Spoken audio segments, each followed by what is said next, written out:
चंद्रयान 3 चांद की ग्रेविटी ने देखिए दोस्तों चंद्रयान 3 को अपनी तरफ खींच लिया है और चांद की तरफ चंद्रयान 3 जो है वो रवाना हो चुका है। चंद्रयान 3 अभी बेहद सक्सेसफुल ल्यूनर ऑर्बिट में, चंद्रमा की ऑर्बिट में उसकी परिक्रमा कर रहा है दोस्तों, जैसे कि प्लान किया गया था इस बार। लेकिन अब सवाल ये उठता है कि कौन सा विज्ञान यहाँ पर लगाया गया। दोस्तों, जब पृथ्वी की ऑर्बिट से चांद की ऑर्बिट की तरफ चंद्रयान जा रहा है तो यहाँ पे साइंस आता है। स्पेस में इस तरीके से जब ऑर्बिट चेंज होती है कोई भी प्लैनेट के आसपास या कोई भी ग्रह, उपग्रह, सितारे के आसपास, तब कौन सा साइंस लगाया जाना है ये वैज्ञानिकों को अच्छे तरीके से पता है। और ये विज्ञान जो लगाया गया है उसकी मदद से चंद्रयान 3 को चंद्रमा के गुरुत्वाकर्षण बल के अंदर, उसके गुरुत्वाकर्षण बल यानी कि फील्ड के अंदर उसे एंटर कराया गया जो कि चांद का था। और दोस्तों, ये किस तरीके से हुआ, ऐसा करने से क्या बेनिफिट मिलेगा चंद्रयान 3 को, और ये सारी ही बातें आज के वीडियो में समझने की कोशिश करेंगे। दोस्तों, ऐसी जानकारी पाते रहने के लिए हमारी चैनल को सब्सक्राइब करके बेल आइकन जरूर से दबा दें। आइए आगे बढ़ते हैं और करते हैं शुरुआत। चंद्रयान 3 जो है वो ल्यूनर ऑर्बिट में एंटर कर चुका है दोस्तों, और अब वो चंद्रमा की ग्रेविटेशनल फील्ड के अंदर आ गया।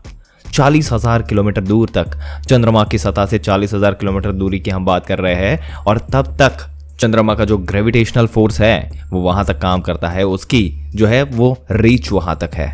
और इस एरिया में, इस फील्ड के अंदर, इस रेंज में 0 से लेकर 40,000 किलोमीटर तक की रेंज में जो कोई भी चीज आती है वो चंद्रमा उसे अपनी ग्रेविटी से अपनी तरफ खींच लेता है।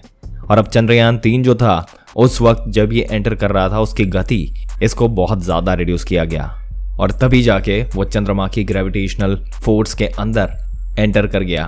दोस्तों, बहुत सारे चैलेंजेस इसरो के सामने भी, चंद्रयान 3 के सामने भी, और जब इसरो के साइंटिस्ट उन्होंने जितने भी अपने रॉकेट टेस्टिंग की होगी वो धरती के एनवायरनमेंट में की होगी।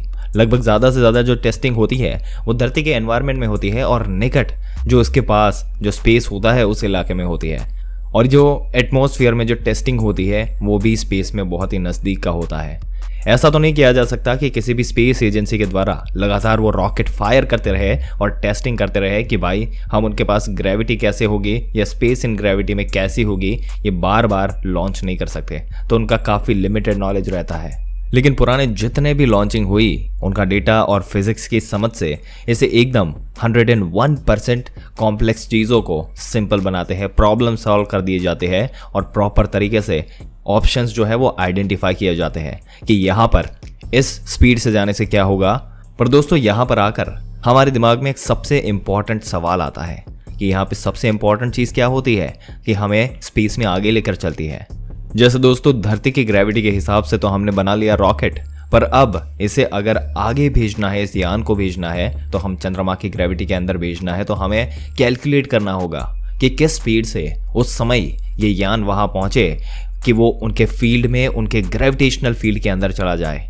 अगर गति तेज होगी तो उसको स्किप करके आगे चला जाए, अगर गति स्लो हुई तो हो सकता है कि वो धीरे धीरे चंद्रमा की तरफ सीधा चला जाए और उसके बाद में वो क्रैश भी हो सकता है। और अगर गति एकदम तेज रही, उसकी ट्रैजेक्टरी भी गलत नहीं, यानी कि जिससे डायरेक्शन से वो एंटर कर रहा है वो भी क्रैश कर सकता है। इस केस में बाकायदा इसरो की टीम ने मिशन ऑपरेशंस वाले जो थे, इन मिशंस को टेस्ट करने के लिए फील्ड होती है, वो ऑफिस होती है, और इनका जो प्रोजेक्ट रूम होता है वहां पर बैठ करके ये प्रोजेक्ट पर पूरी नजर रखी जाती है, टेलीमेट्री ट्रैकिंग करते हैं और यही से कमांड भेजते हैं। तो इन्होंने बड़े दिमाग से बहुत सही तरीके से, बहुत सही कैलकुलेशंस लगा के अपने पुराने 2 मिशंस चंद्रयान 1 और चंद्रयान 2 की नॉलेज को लेते हुए दोनों ऑपरेशन में सक्सेसफुली ऑर्बिट इंस्पिरेशन तक ले लिया था, और उनको ध्यान में रखते हुए पुराने एक्सपीरियंसेस से उन्होंने एंटर करवाया, और पर्टिकुलर स्पीड पर, पर्टिकुलर जगह पर इन्होंने अपनी स्पीड स्लो करनी शुरू की,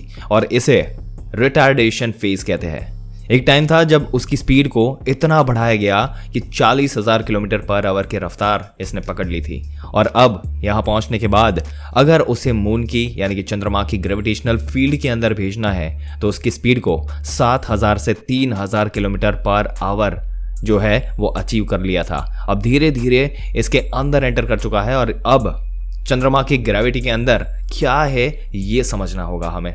जो भी चीज़ है इसका ब्रह्मांड में मास होता है, उनके अंदर ग्रेविटी होती है, वो अपने सेंटर के पास दूसरी चीज़ों को खींचता है। उसका रेडियस होता है, वो कुछ किलोमीटर के एरिया में हो सकता है, कुछ मीटर के एरिया में हो सकता है, depending on the size of this planet. और धरती का जो मास है वो काफ़ी बड़ा है दोस्तों, इसलिए धरती की जो ग्रेविटी है वो 6 गुना ज़्यादा है चंद्रमा की ग्रेविटी से। ग्रेविटी के बारे में कहा जाता है कि हर चीज़ की अपनी एक ग्रेविटी होती है, वो अपने मास जितना उसका वेट जो होता है वो होता है, और उसके हिसाब से वो बल लगाती है। अब हम धरती के ऊपर खड़े रहते हैं तो धरती हमारे ऊपर हमारी बॉडी के वेट जितना जो है वो पुश देती है, ग्रेविटेशनल जो है पुल देती है, इसलिए हमें एक वेट मिलता है। और धरती पर हम सब का एक पर्टिकुलर बॉडी वेट होता है। और अगर हम इसी समय जा करके चंद्रमा पर खड़े हो जाए तो चंद्रमा पर जो है हमारा वजन कम हो जाता है, उसका जो है वो वेट कम हो जाता है, क्योंकि यहाँ पर कम पावर से ये हमें खींच पाता है, कम ग्रेविटेशनल फोर्स होती है, तो हमारा वेट एकदम से चेंज हो जाता है। और वहाँ पर हमारा जैसे कि कोई 100 किलो का आदमी है तो वहाँ जाकर 20 किलो का हो जाएगा, या उससे कम हो जाए, 6 गुना कम हो जाएगा। तो इसलिए वहाँ पर वहाँ की कंडीशन को समझना और उस ग्रेविटेशनल पुल को समझना और उसके अकॉर्डिंग स्पेस क्राफ्ट को एंटर करवाना उसकी फील्ड में, वो बेहद पेचीदा काम था, पर इसरो के वैज्ञानिक ने सक्सेसफुली इसे कर लिया। अब चंद्रयान 3 एक एक करके चांद के कुछ चक्कर काटेगा, उसकी ऑर्बिट के अराउंड घूमेगा जिस तरीके से पृथ्वी के आसपास घूमा था, और चौथे चक्कर में तकरीबन 15 से 17 तारीख के बीच में ये जो है वो चांद के 100 किलोमीटर के एरिया के रेडियस में आने का प्लान बनाया हुआ है। उसके बाद चंद्रयान 3 जो है उसका प्रोपल्शन मॉड्यूल लैंडर जो है विक्रम लैंडर, वो डिस्पैच हो जाएगा, वो अलग हो जाएगा, और उसके बाद फिर वो वहाँ से 18 से 20 तारीख को उसे डी ऑर्बिट करने की कोशिश कर पाएगा। अब दोस्तों डी ऑर्बिट आपके लिए शायद नया वर्ड हो सकता है, आपको अगर पता है डी ऑर्बिट क्या है, तो डी ऑर्बिट करना मतलब उसको ऑर्बिट से निकाल लेना, उसको ऑर्बिट से निकालकर उसकी सतह पर लैंड करवाना। और इसका डायरेक्टली इनडायरेक्टली मीनिंग ये हो सकता है कि उसकी स्पीड जो है उसको कम करना, ताकि वो कम स्पीड से नीचे की तरफ ग्रेविटी में हर चीज़ को अपनी तरफ खींचती है। चंद्रयान 3 को भी खींचेगा, उसके लैंडर को भी खींचेगा, और इसके खिंचाव को रोकने के लिए क्या करना होगा? पहली चीज़, इसरो को यहाँ पर एक बहुत बड़ा मैनोवर करना होगा।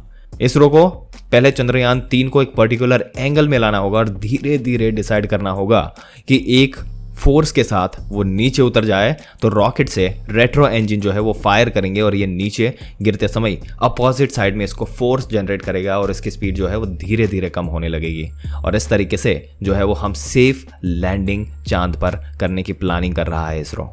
दोस्तों आपकी क्या विचार है? चंद्रयान 3 जो कि चांद की ग्रेविटी में एंटर कर चुका है और वहां पर आगे ही बढ़ते जा रहा है, लगता है भारत का नाम रोशन होने से कोई नहीं रोक सकता। अपने विचार हमें कमेंट करके ज़रूर से बताइएगा।